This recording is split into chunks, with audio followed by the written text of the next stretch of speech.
इस कहानी का पहला एपिसोड सुनेंगे। चलो तो हम सुनते हैं। रुस्तम शहर के जाने माने बिजनेसमैन में से एक था। रुस्तम के 3 कंपनियां और 2 बड़े होटल थे। रुस्तम का बिजनेस बड़ा अच्छा चल रहा था। उस वक्त अंडरवर्ल्ड के पैर अच्छे से इस शहर पर जमे हुए थे और अंडरवर्ल्ड का खौफ भी इस शहर पे सारे व्यापारियों पर था। उस वक्त का सबसे बड़ा डॉन सेंट थॉमस था। सेंट थॉमस की इतनी दहशत थी, इस शहर के सारे व्यापारी, बिजनेसमैन और सेलिब्रिटीज उसके नाम से कांपते थे। सेंट थॉमस ने एक लिस्ट निकाली थी सारे व्यापारी और बिजनेसमैनों से पैसे और रंगदारी वसूल करने के लिए।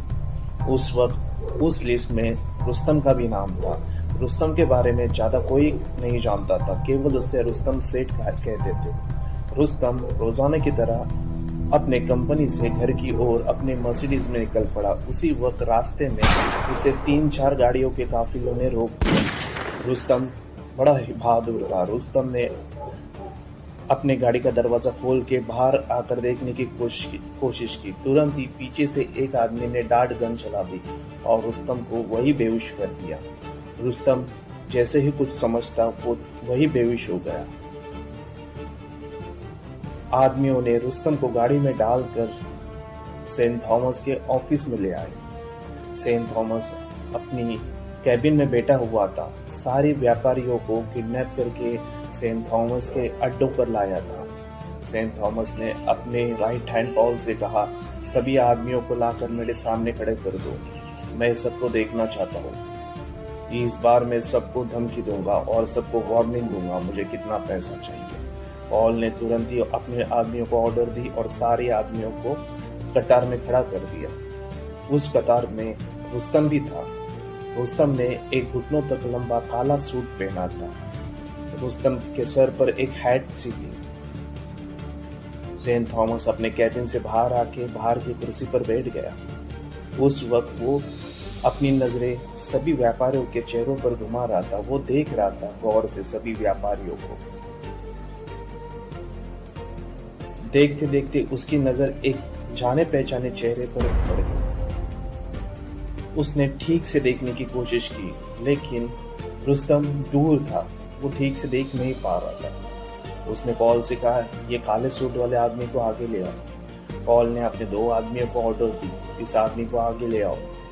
2 आदमी रुस्तम को पकड़कर आगे ले आने लगे। रुस्तम नशे की हालत में था। सेंट थॉमस ने जैसे रुस्तम को देखा, उसने रुस्तम को पहचान लिया और उसके कानों के पीछे से पसीना बहने लगा। वो डर के मारे अपने कुर्सी से खड़ा हो गया। उसने कहा, पॉल, ये तो रुस्तम डांगी है, ये मौत और खौफ का दूसरा नाम है। तुरंत इस सभी आदमियों को छोड़ दो और इसे जहां से लाए वहां छोड़ के तुरंत भाग आओ। पॉल तुरंत ही अपने आदमियों को लेके रुस्तम को लेके उसके कंपनी के ओर चल पड़ा। उन लोगों ने रुस्तम को कंपनी के बाहर ही छोड़ दिया और तुरंत ही वहां से भाग गए। कंपनी के कुछ वर्कर्स वहां से गुजर रहे थे। उन्होंने रुस्तम सेठ को देख लिया।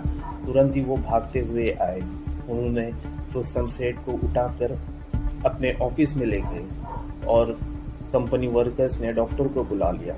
रुस्तम बेहोशों की हालत में था। सभी लोग सोच रहे थे रुस्तम सेठ बाहर कैसे क्या पड़े हुए थे। अपने कैबिन में बैठकर परेशान हुए जा रहा था। वो विस्की के ग्लास पे ग्लास भरे जा रहा था। कुछ समय वो विस्की के ग्लास को देखकर कुछ सोच रहा था। उसके राइट हैंड पॉल ने पूछा, क्या हुआ बॉस? सेंट थॉमस ने कहा, पॉल, क्या वो सच में रुस्तम डांगी था? जल्दी से तुम पीटर ठेकेवाले को और सैमुएल चर्ची को कॉल लगाओ। दोस्तों, पीटर ठेकेवाला और सैमुएल चर्ची भी एक अंडरवर्ल्ड के बड़े नाम थे। वो दूसरे शहर पर राज कर देते। सेंट थॉमस ने अपने राइट हैंड पॉल से कहा, तुरंत ही पीटर ठेकेवाले को और सैमुएल चर्ची को कॉल करो। पॉल ने तुरंत ही नंबर डायल किया। दोस्तों, इस कहानी का अगला भाग आप दूसरी वीडियो में सुनोगे।